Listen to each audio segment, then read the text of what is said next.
Salut à tous!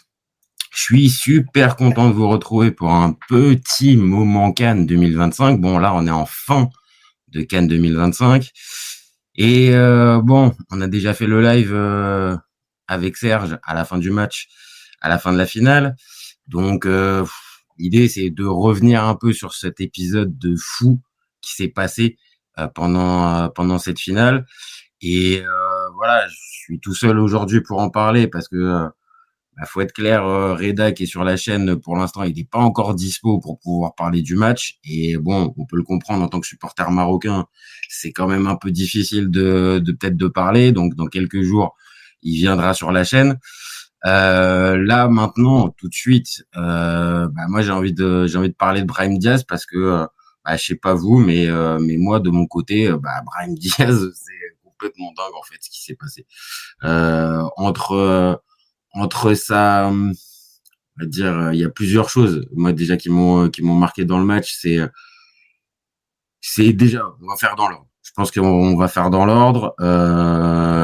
Je suis un petit peu les messages. Donc, là, l'idée, les copains, c'est d'envoyer vos messages et de donner vos avis. Parce que là, l'idée, c'est de voir aussi avec vous si, pour vous, Brahim Diaz, c'est l'unique responsable de la défaite du Maroc ou est-ce que pour vous, il y a d'autres responsables dans cette défaite du Maroc? Donc, je vais vous proposer trois choix dans 2 minutes. Moi, je vous donne, on va dire ma sensibilité directe, c'est que je veux quasiment 48 heures après la finale, j'ai toujours pas compris. Moi perso, j'ai toujours pas compris pourquoi il a tenté une Panenka à ce moment-là. Euh, voilà, ça c'est la première chose 48 heures après. C'est-à-dire, j'arrive toujours pas à m'expliquer comment le gars a réussi à avoir cette idée-là. Donc c'est pour ça aussi que je fais appel à vous. Euh, Mettez en commentaire ce que vous pensez. Voilà, je pose déjà la première question en fait de ce live, c'est est-ce que pour vous vous avez une explication de la du geste en fait de Brahim Diaz. Est-ce que pour vous c'est vraiment vous arrivez à trouver une cohérence, quelque chose qui explique ce geste-là? Est-ce que c'était pour déstabiliser le gardien adverse?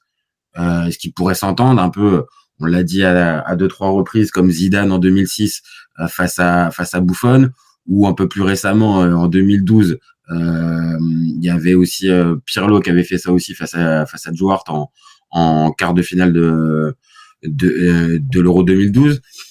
Est-ce que c'est pour déstabiliser l'adversaire en se disant Edouard Mendy il va jamais y aller? Est-ce que pour vous c'est quelque chose de crédible, ou au contraire c'est pas, enfin il a voulu mettre la lumière sur lui et il a voulu terminer la finale en étant le héros de la finale. C'était un peu la théorie de Serge qui était à la fin du match, qui disait le syndrome du personnage principal. Donc est-ce que pour vous c'est plutôt ça, ou est-ce que c'est pour déstabiliser l'adversaire?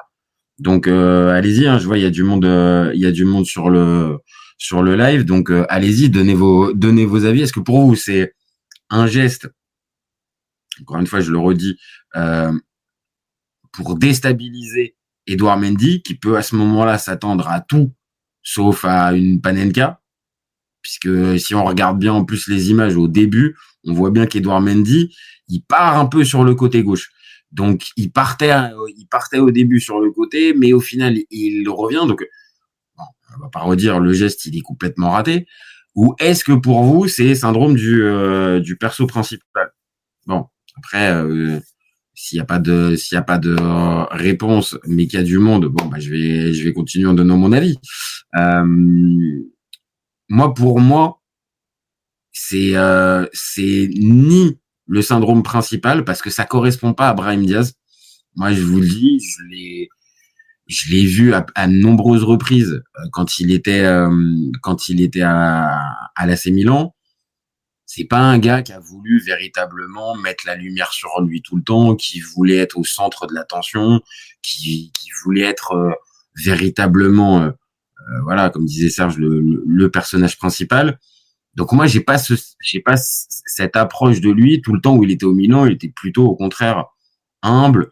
Il avait un statut un peu de petit prodige qui lui collait à la peau. Mais bon, voilà, il en a pas bénéficié plus que ça. Et son passage, il n'est pas marqué du tout à l'AC Milan par ça. Donc ce côté-là, en tout cas, moi, je l'ai pas vu pendant cette période. Depuis, il est parti au Real. Et peut-être qu'au Real, c'est là qu'il est devenu, on va dire, assez perso ou un peu mégalo, parce qu'il y a un peu un côté mégalo dans cette, euh, dans cette Panenka. Mais est-ce que c'est ça?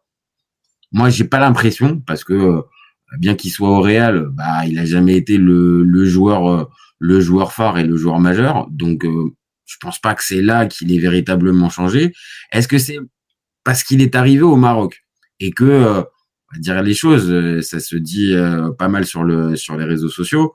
Est-ce qu'il a pas sous-estimé un petit peu en se disant, bah voilà, de toute façon, j'arrive là maintenant avec avec ce statut de potentiel héros de la nation. Bon, bah vas-y, je peux me la tenter, je peux me la tenter en Panenka et allons-y, c'est parti. Moi, je sais pas. Moi, je me dis que c'est pas lui en fait. Et même si pendant la CAN, j'ai découvert que oui, il aimait bien un peu la lumière et se mettre un petit peu en avant. Bon, voilà. Pour moi, c'est pas dingue. C'est pas dingo qu'il ait fait. C'est pas dingo qu'il ait vu, qu'il puisse se dire je prenne le penalty. Voilà.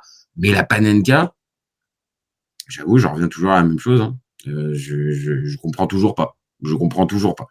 Donc, voilà, maintenant, je vais vous poser peut-être une autre question. Peut-être que ça va vous inspirer sur le chat. Hein. Je vous rappelle, hein, allez-y, hein, vous pouvez y aller, vous pouvez commenter, vous pouvez liker, vous pouvez faire tout ce que vous avez envie qui est positif pour la chaîne, histoire que je me retrouve un peu moins seul à exprimer mes questionnements sur Brahim Diaz. Encore une fois, j'ai envie de partager avec vous, les copains. Donc, envoyez des messages, envoyez des likes. Là, je vois, il y a des likes, c'est cool. Mais voilà. Dites-moi encore une fois, je veux savoir si pour vous, c'est quoi l'idée de Brahim Diaz? Brahim Diaz, pourquoi il vient faire cette putain de Panenka? C'est voilà. Maintenant, voilà, je vais vous poser une autre question. Comme j'ai dit, ça va peut-être vous inspirer cette deuxième question, la deuxième, voilà, qui arrive. Pour vous, est-ce que c'est lui l'unique responsable? Et dans cette grille d'évaluation, pour moi, j'ai mis trois. Alors, c'est pas trois personnes, mais il y a deux personnes et on va dire une entité. La première, bah, c'est lui l'unique responsable de cette élimination. Ou on peut mettre ça sur Walid Regragui. Est-ce que c'est Walid Regragui qui est le, le allez, l'unique responsable de cette élimination, ou est-ce que c'est le Sénégal? En détaillant pour moi les trois, Brahim Diaz, t'es obligé de le mettre quand même assez haut dans la grille de responsabilité parce que il y a ce penalty et il y a ce qu'on a vu derrière. Maintenant, je pense que un message. Non, le Maroc fait pas un super match dans tous les cas. Salut et Icom sur Mito. Non, le Maroc ne fait pas un super match dans tous les cas. C'est vrai que le Maroc ne fait pas un bon match dans tous les cas. Et est-ce que c'est ça qui pourrait peut-être amener la faute sur un Walid Regragui? C'est un peu c'est un peu la question. Est-ce que Regragui, dans son coaching, dans son approche du match, dans sa manière de voir on va dire la finale, est-ce que c'est pas lui qui est aussi l'unique responsable? Puis on peut rajouter, est-ce que c'est logique quand tu es sélectionneur de laisser Brahim Diaz, qui a fait des pieds et des mains pour obtenir un penalty, qui est dans un état de nerfs quand même assez élevé, est-ce que oui, normalement, c'est pas le coach qui doit calmer tout le monde et pas laisser Brahim Diaz avec en plus ce poids de, il est arrivé il y a pas longtemps en sélection. Euh, bon, il y a plusieurs choses. Donc, comme Samito nous redit, Bono les sauve plusieurs fois. Oui, c'est vrai, Bono les sauve plusieurs fois. Mais est-ce que justement ce déroulé de match, ça décharge pas un peu un Brahim Diaz? Tu vois, est-ce que c'est pas là à ce moment-là on va dire c'est un peu trop simple quand même d'y aller sur Brahim Diaz et de dire bon bah ok Brahim c'est toi le seul responsable, il s'est rien passé pendant le match. Donc après oui bien évidemment pour moi c'est ce paramètre-là il joue en sa défaveur à Brahim Diaz. Maintenant de l'autre, je pense faut pas non je pense que si tu commences à aller sur la grille de responsabilité, il y a dû aller peut-être 50, 60% de sa part. Et après, il y a le reste. Donc, unique responsable, moi, j'irais vers le non, en fait. Unique responsable, pour moi, non, parce que t'as Regragui, et comme on vient de le dire, et sans spoiler, on va en parler dans pas très très longtemps avec Reda sur la chaîne. Regragui a sa part de responsabilité sur cette élimination. Donc bien sûr que ça peut comment dire avoir son importance dans l'élimination et voilà. Alors j'espère que le chat, je sais pas ce que je pense, mais Brahim voulait la lumière. Bah voilà, ok. On a une première lecture. Je sais pas ce que le chat en pense, mais Brahim voulait la lumière. Bah, t'as ta première lecture, comme sans mytho. Nous, enfin nous, moi tout seul, je pense pas. Je pense que c'est une dernière option que j'ai pas. Je pense surtout qu'en fait, il savait plus quoi faire et que à ce moment-là, il a dû réfléchir à droite, à gauche, le temps d'attente, le temps de enfin, la sortie des Sénégalais qui restent, l'idée, comme j'ai dit aussi, de vouloir peut-être déstabiliser l'adversaire. Pour moi, en fait, c'est un peu l'ensemble. Pour moi, c'est un peu l'ensemble. Donc, je pense pas qu'il veut que la lumière. Il y a une partie de ça. Sûrement, je vais pas enlever ça. Mais pour moi, c'est pas que ça. Pour moi, c'est pas que c'est pas que le, euh, comment dire, que le, que le syndrome principal. Voilà, c'est ça.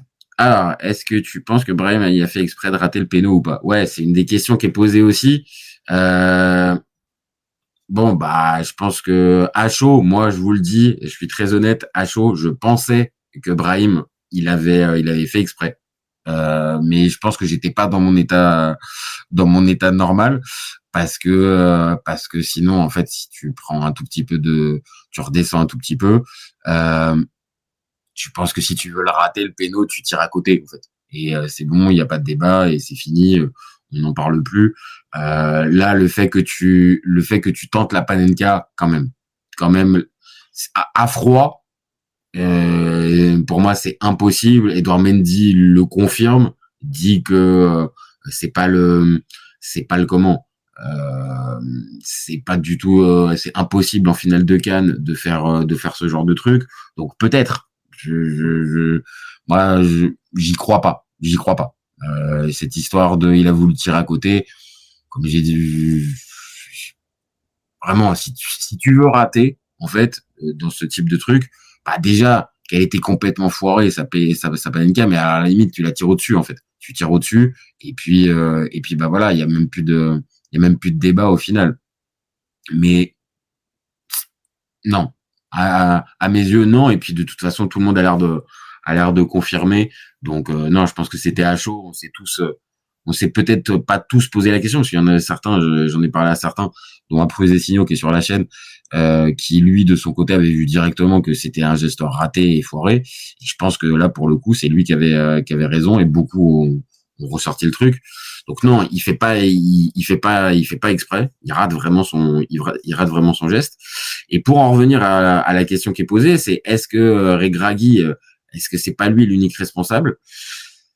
Bah je pense que il va falloir s'attarder sur le cas Walid Regragui parce que il a sa part de responsabilité dans l'approche de cette finale, dans l'approche de ce moment-là. Comme moi je l'ai déjà dit, c'est pas anodin en fait, c'est pas anodin. Donc c'est pareil, unique responsable, ça serait trop fort. Et je pense qu'en fait, du côté marocain, c'est difficile de mettre un responsable principal et de pas aller plus loin. Avait une chance. Avait une chance, France au Sénégal. Est-ce que je comprends pas trop. Est-ce que tu penses que tu as regardé le match avec France? Je comprends pas trop le message. Alors, là, Brahim. Alors, Aziz Kabal, alors c'est cool. Le seul souci, c'est que moi, je parle pas arabe. Donc le souci, c'est que si tu veux qu'on puisse avoir un truc, dis-nous, dis-moi peut-être juste en français ou peut-être à la limite en anglais. Je peux me démerder. Mais là, par contre, si tu parles en arabe, là, j'avoue, je vais avoir du mal. J'adore le foot africain et le foot maghrébin aussi, mais là, pour le coup, c'est ma limite. Je parle pas un mot d'arabe.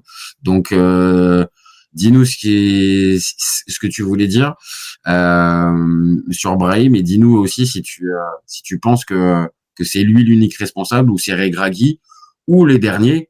C'est ce que je mets dans le petit visuel qui est à côté. Est-ce que c'est le Sénégal en fait? Est-ce que c'est tout simplement le Sénégal? Et on parle 2 secondes, c'est-à-dire que est-ce que c'est le Sénégal sur le terrain avec tout ce que cette équipe peut comporter de bons joueurs et de bons comment de talent, ou est-ce que à un endroit c'est la sortie du terrain qui est l'unique responsable de l'élimination du Maroc. Donc là en gros c'est voilà, en prenant en compte et le sportif et l'extra sportif, est-ce que à ce moment-là c'est pas tout simplement le Sénégal en fait qui est l'unique responsable de la défaite de par le terrain et de par aussi le la sortie extra sportive avec la sortie de Papio et tout ça. Donc pour moi il y a quand même débat. Le Sénégal on peut pas enlever évidemment ce qui s'est passé parce que Brahim Diaz, bien évidemment que le geste est complètement à considérer. Alors, ma fille qui nous envoie un message. Quand tu as regardé le match, tu penses que le Maroc avait une chance face au Sénégal? Voilà, je voulais dire ça. Avant le match, oui, le match était très équilibré. On en a parlé sur la chaîne, ma fille, et pour tous les autres, on en avait parlé. Le match était équilibré. Le Maroc avait une chance. Ça s'est joué à pas grand chose, et même sur le terrain, on a pu le voir. Maintenant, je pense que oui, le Sénégal, dans son approche et tactique et aussi hors terrain, avec ce qu'on a pu voir, forcément, ça rentre en ligne de compte. Donc oui, évidemment que le Sénégal, dans l'équation, on est obligé pour moi de les mettre dedans.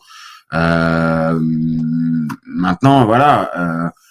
Je vois le chat, il y a ma fille qui a parlé, il y a Icom Somito qui a parlé aussi, Aziz Kabal qui est parvenu.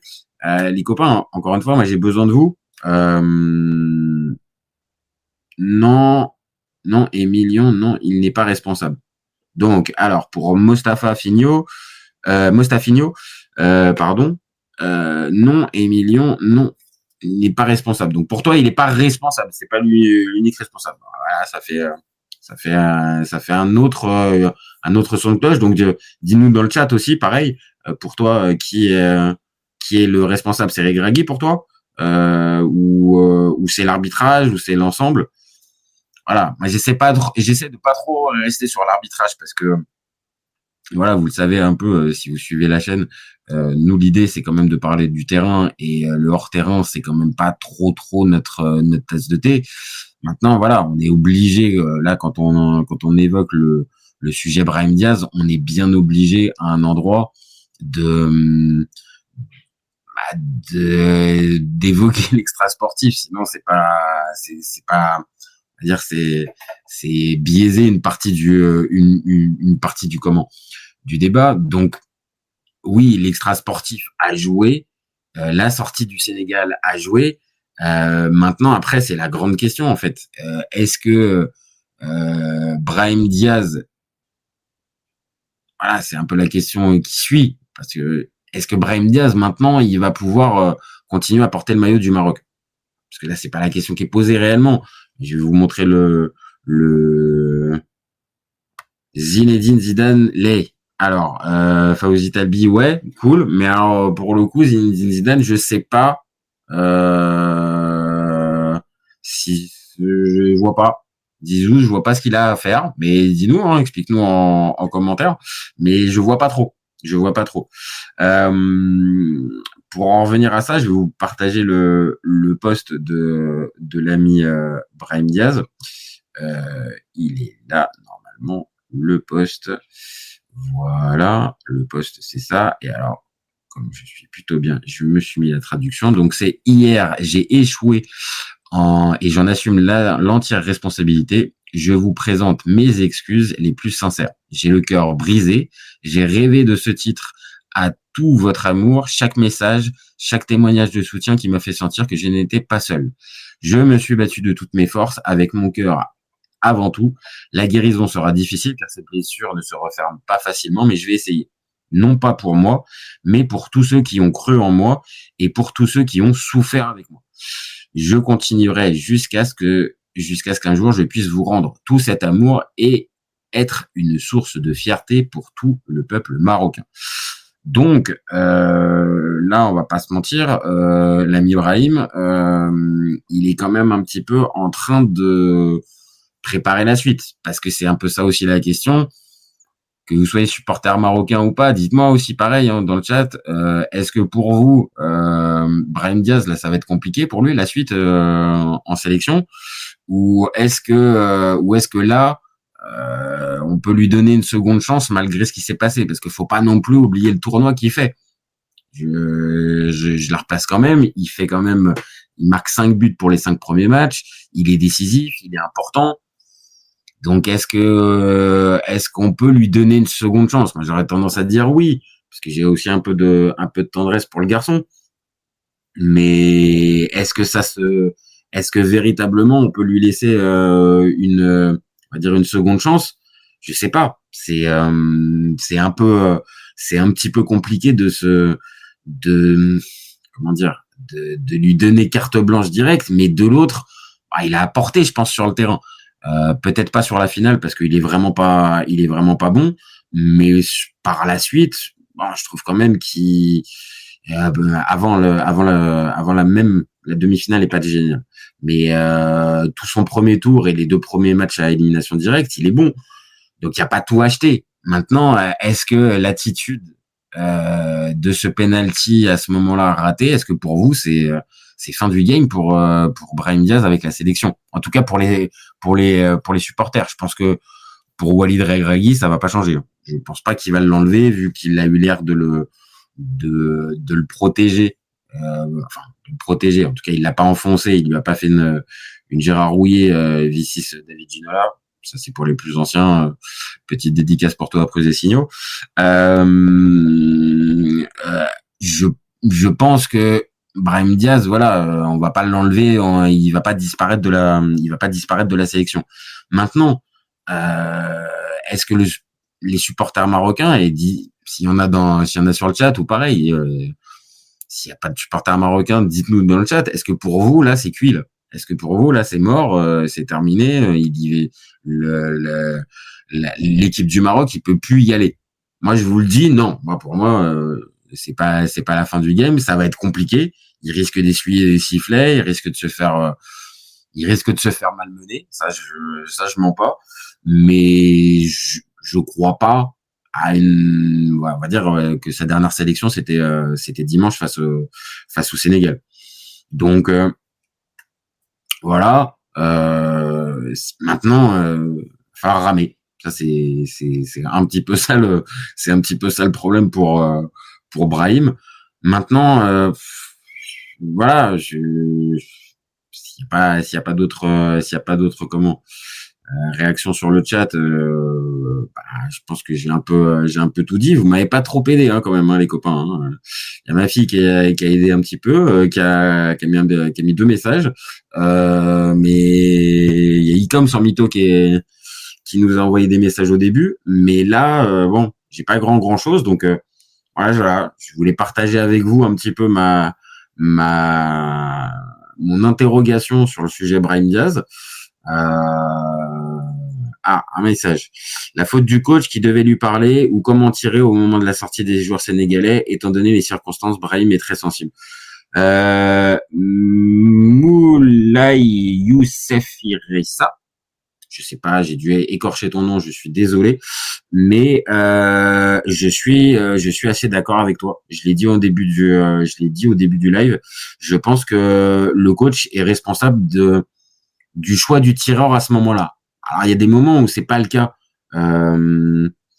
Est très actif dans le domaine des opérations comme s'il savait.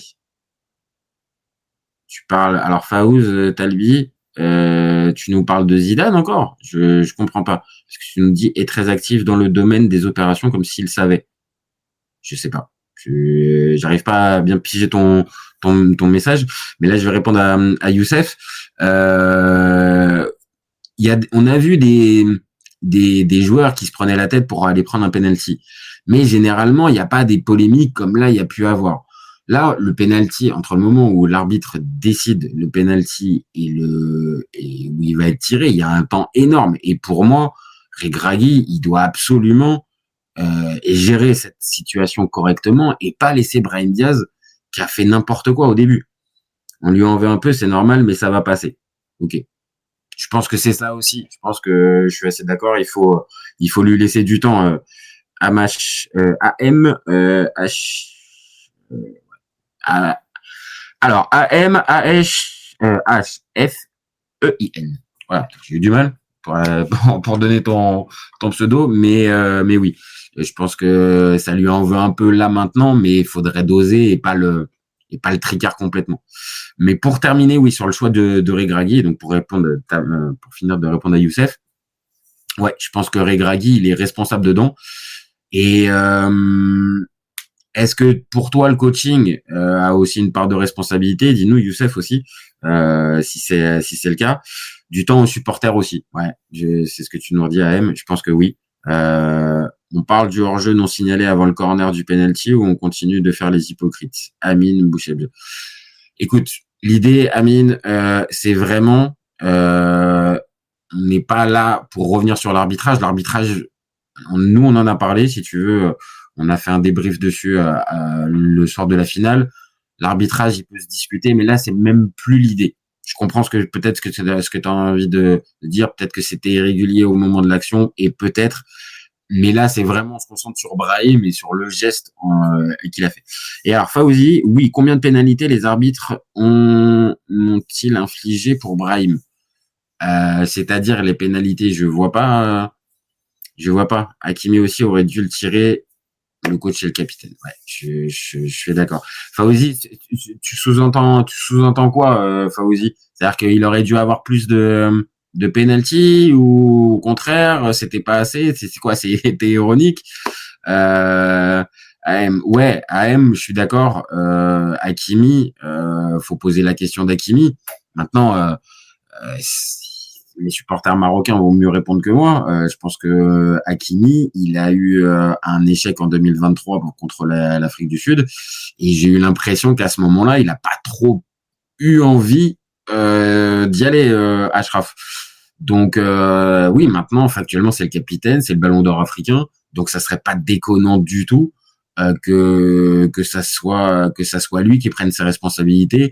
Il a un peu plus d'expérience aussi, de vécu dans l'équipe, donc à la limite un échec, lui, on pourra moins lui reprocher.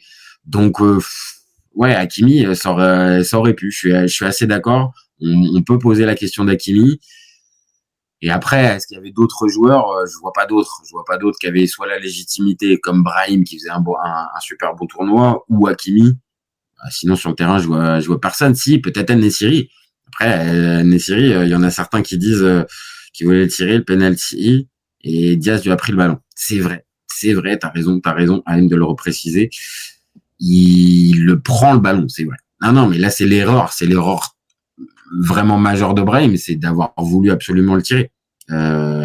Voulait faire l'intéressant, mais le karma l'a bien rattrapé. Ouais, ça c'est une possibilité.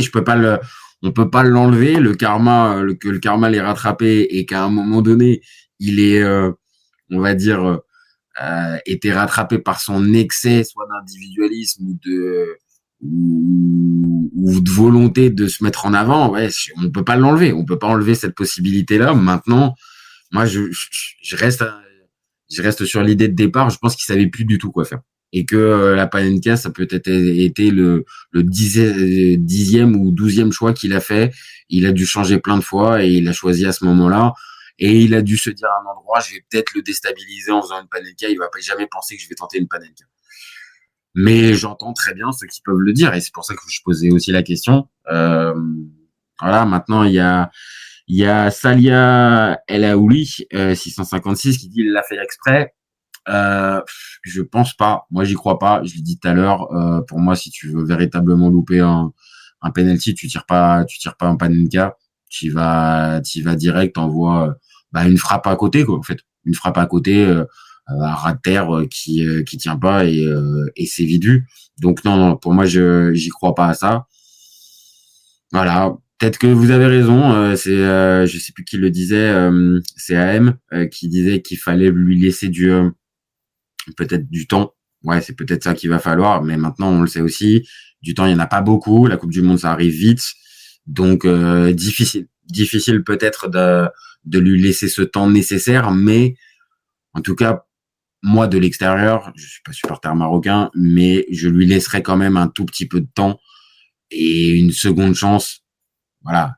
On a vu quand même les qualités du joueur pendant une bonne partie de la compétition. Faudrait pas tout enlever, je pense, à cause de ce penalty raté et bien raté.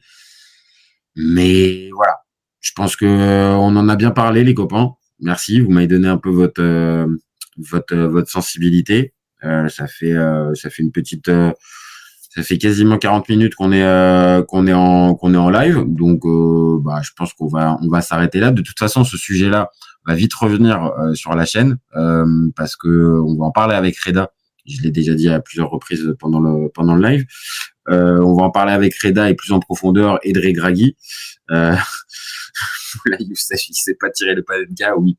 Je pense que je suis assez d'accord avec toi. Je pense que là, premier degré, je pense qu'il l'entendra plus. Je pense que là, c'est terminé, ça l'a vacciné, il l'entendra plus jamais. Et puis, je pense que maintenant, les coéquipiers vont plus forcément le laisser aller tenter le penalty de son côté. Donc voilà.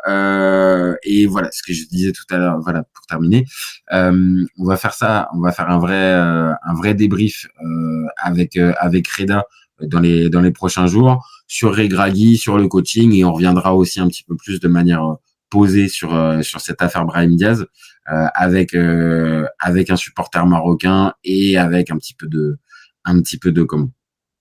recul. C'est ce qui fait aussi qu'on a peut-être de meilleures analyses à froid. Donc Inch'Allah, après un autre 50 ans. Et, écoute, je sais pas ce qu'il faut dire. Moi, je suis de l'extérieur. Je suis pas ni dans la rivalité ni dans rien du tout. Voilà, moi, je suis amateur de foot. Vous le savez maintenant un peu si vous suivez la chaîne. Voilà, c'est un scénario comme on en a rarement, voire jamais vu. Parce que si on ajoute la sortie du Sénégal et tout ça, c'est une finale qui restera collector. C'était assez ouf. Et à la fois des choses extrêmement positives et des choses qu'on a tellement pas envie de voir qui font dire que ça laisse un petit goût amer, mais il va falloir en reparler un peu plus à froid dans les prochains jours. Donc c'est ce qu'on va faire, c'est ce qu'on va continuer. On va continuer de parler de football africain, que ça soit là pour les prochains barrages avec la RDC qui jouera contre la Nouvelle-Calédonie ou la Jamaïque. Et il y a un message qui dit le Maroc va gagner la Coupe du Monde avec un smiley. Je pense que c'est pas très c'est peut-être pas d'actualité, mais attention, faudra pas, je pense, les sous-estimer pendant ce mondial. Et attention, parce qu'il y aura peut-être des changements. Et pareil, on en discutera dans les prochains jours. Donc, merci à tous, merci à vous d'avoir participé à ce petit live. Il y avait du monde, c'était sympa. On va continuer de faire ça. Et dans les prochains jours, Hakimi aussi est responsable. On l'a dit tout à l'heure. C'est, oui, on a compris, Nab. On a compris que c'était une plaisanterie. Et pour Youssef, oui, Hakimi, on l'a dit, il aurait dû prendre ses responsabilités. Et c'est peut-être aussi, mine de rien, à Regragui qui aurait dû à revenir cette responsabilité. Merci à tous les copains. N'hésitez pas à vous abonner. Hein. On a besoin de ça aussi pour continuer la chaîne et avoir toujours plus de motivation. Et puis vous gardez en tête qu'au FC Copain, et comme d'habitude, on est ouvert toute l'année. Ciao les copains. Ciao.